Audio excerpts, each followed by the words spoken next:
Hello friends, মিঠুর পাকশালায় আপনাদের সবাইকে স্বাগত। আজ আমি ছোলার ডাল ও চিড়ে দিয়ে ভীষণই খাস্তা ও মুচমুচে একটা রেসিপি আপনাদের সাথে শেয়ার করছি। এই জন্য প্রথমে হাফ কাপ পরিমাণে ছোলার ডাল 4 ঘন্টা আগে ভিজিয়ে রেখেছিলাম। ডালটা এখন খুব ভালো মতো ভিজে গেছে।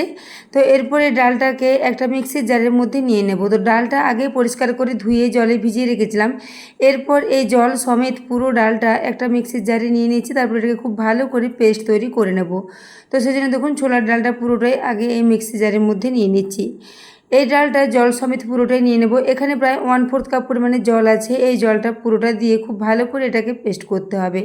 তো এখানে দেখুন পুরো ছোলার ডালটা দিয়ে দিয়েছি। এরপর দিয়ে দেবো একটা কাঁচা লঙ্কা। আপনারা ঝাল বেশি পছন্দ করলে 2 থেকে 3টে কাঁচা লঙ্কা এখানে ব্যবহার করতে পারেন।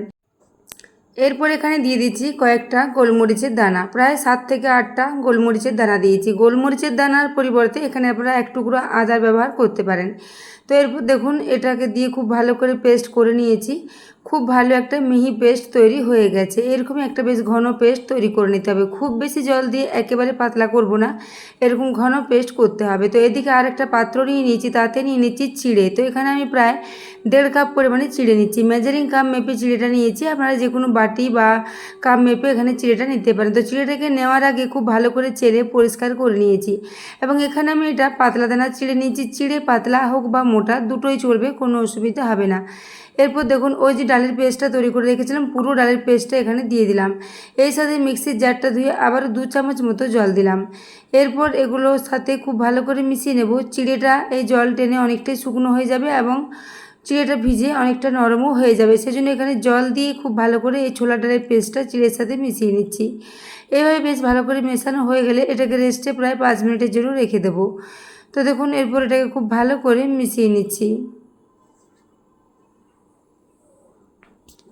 তো বন্ধুরা, আজকের এই রেসিপিটা যদি ভালো লেগে থাকে তাহলে অবশ্যই একটু বন্ধুদের সাথে শেয়ার করে দেবেন এবং রেসিপি ভালো লাগলে একটা লাইক করতে ভুলবেন না।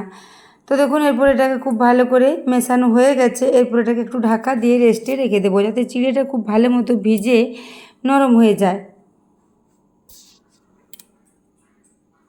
তো দেখুন এটাকে 5 মিনিট পর ঢাকাটা খুলে নিলাম। এখন দেখুন চিড়েটা খুব ভালো মতো ভিজে নরম হয়ে গেছে। এরকমই একটা বেশ নরম চিড়ের প্রয়োজন। চিড়েটাকে এভাবে আগে থেকে রেস্টে রেখে দিলে খুব ভালো মতোই ভিজে যাবে। এদিকে আমি নিয়ে নিচ্ছি স্বাদ মতো লবণ।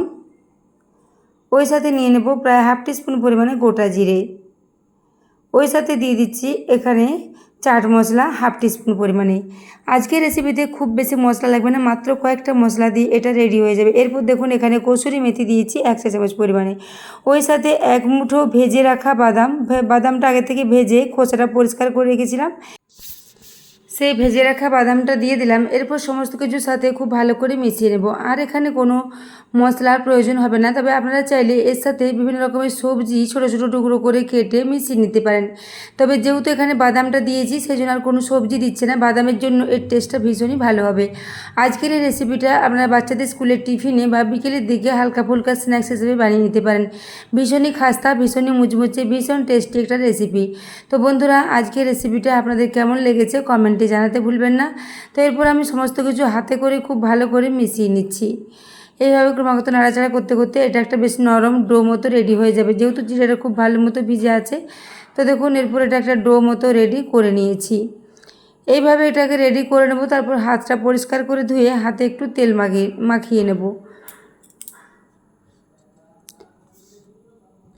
তো দেখতে পাচ্ছেন একটা বেশ নরম ডো মতো রেডি হয়ে গেছে। এরপর হাতটা ধুয়ে হাতে একটু তেল লাগিয়ে নিলাম। এরপর এখান থেকে বেশ কিছুটা করে মিশ্রণ নেব আর ছোট ছোট টিকিয়ার আকারে এগুলোকে রেডি করে নেব। তো বন্ধুরা, এটাকে আপনারা চিড়ার টিকিয়াও বলতে পারেন বা চিড়ার কাটলেটও বলতে পারেন। কাটলেটের মতোই এগুলো ভীষণই খাস্তা মতো রেডি হবে। তো দেখুন এরপর আমি এগুলোকে এইভাবে একটু হাতে করে মিশ্রণটা নেব আর খুব ভালো করে একটু গোল করে চ্যাপটা চ্যাপটা করে এগুলোকে রেডি করে নেব। এগুলো খুব বেশি পাতলা হবে না, আবার খুব বেশি মোটা হবে না, মিডিয়াম মতো করে এগুলো রেডি করে নিচ্ছি। এভাবে গোল শেপে রেডি করলে খুবই ঝটপট এগুলো রেডি হয়ে যাবে, একদমই বেশি সময় লাগবে না।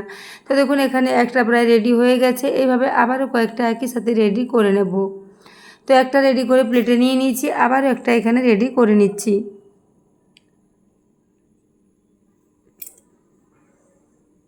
তো দেখুন এখানে আবারও একটা রেডি করে নিলাম।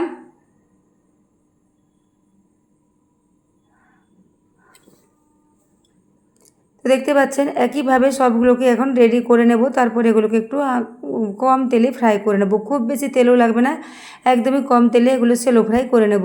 তো দেখুন এখানে সবগুলো রেডি করে নিয়েছি। 1.5 কাপ চিড়ে দিয়ে অনেকগুলোই এখানে কাটলেট রেডি হয়ে যাবে। এদিকে আমি গ্যাসে একটা ছোট্ট ফ্রাই প্যান বসিয়ে দিয়েছি, তাতে 2 চামচ মতো তেল নিয়েছি। খুব অল্প তেলে এগুলোকে ভেজে নেব। তেলটা খুব ভালো মতো গরম হয়ে গেছে, গ্যাসের ফ্লেমটা এখন লো ফ্লেমে করে দিয়েছি। লো ফ্লেমে এভাবে 4টে থেকে 5টে করে দিয়ে দেবো। তারপরে এগুলোকে ফ্রাই করব, 2 ব্যাচে করে এগুলো সব একই সাথে ফ্রাই করে নেব। তো একটু সরিয়ে জায়গা করে নিয়ে আবার একটা দিয়ে দিলাম। দুবারে 5টা করে 10টা মতো কাটলেট এখানে রেডি হয়ে যাবে। তো বন্ধুরা এগুলোকে আপনারা যে কোনো ধরনের চাটনির সাথে সার্ভ করতে পারেন, খেতে ভীষণই ভালো লাগবে। অথবা বিকেলে চায়ের সাথেও এটাকে সার্ভ করতে পারেন, সেটাও ভীষণই ভালো লাগবে। তো দেখুন এরপর এগুলোকে উল্টে দিলাম। প্রথমে এগুলোকে 1.5 থেকে 2 মিনিট পর্যন্ত একটু মিডিয়াম ফ্লেমে ভেজে নিয়েছিলাম। এরপর উল্টে দেওয়ার পর আবারও মিডিয়াম ফ্লেমে 2 মিনিটের জন্য এগুলোকে একটু উল্টে পাল্টে লালচে করে ভেজে নিচ্ছি। তো বন্ধুরা আজকের রেসিপিটা আপনাদের কেমন লেগেছে কমেন্টে জানাতে ভুলবেন না, এবং রেসিপি ভালো লাগলে অবশ্যই একটু লাইক করে দেবেন। তো দেখুন এরপর এগুলো ফ্রাই করা হয়ে গেছে, প্রথম বেচেরগুলো সেগুলোকে একটা তুলে নিচ্ছি। এরপর এক্সট্রা তেলটা ঝরিয়ে নিয়ে এগুলোকে প্লেটে নিয়ে নেব। এইভাবে আবারও কয়েকটা আছে, সেগুলো দ্বিতীয় বেচে দিয়ে একইভাবে এগুলোকে একটু ভেজে নেব। তো দেখতে পাচ্ছেন এগুলো দেখতে ভীষণই ভালো হয়েছে এবং কালারটাও খুবই সুন্দর এসেছে।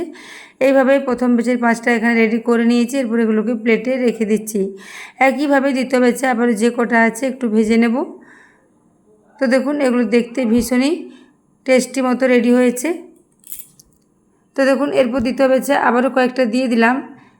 2 ব্যাচে করে এগুলোকে রেডি করে নেব।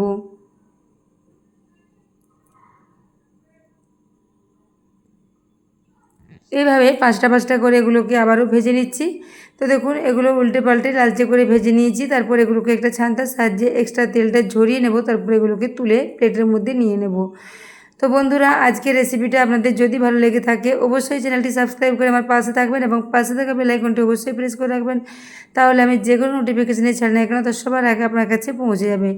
তো দেখুন এখানে দ্বিতীয় ব্যাচেও আবার কয়েকটা একই সাথে ভেজে নিলাম। এরপর একটা প্লেটের মধ্যে নিয়ে এগুলোকে সাজিয়ে সার্ভ করে দিয়েছি। তো একটার আওয়াজটা দেখে নিন উপর থেকে কতটা খাস্তা মতো রেডি হয়েছে।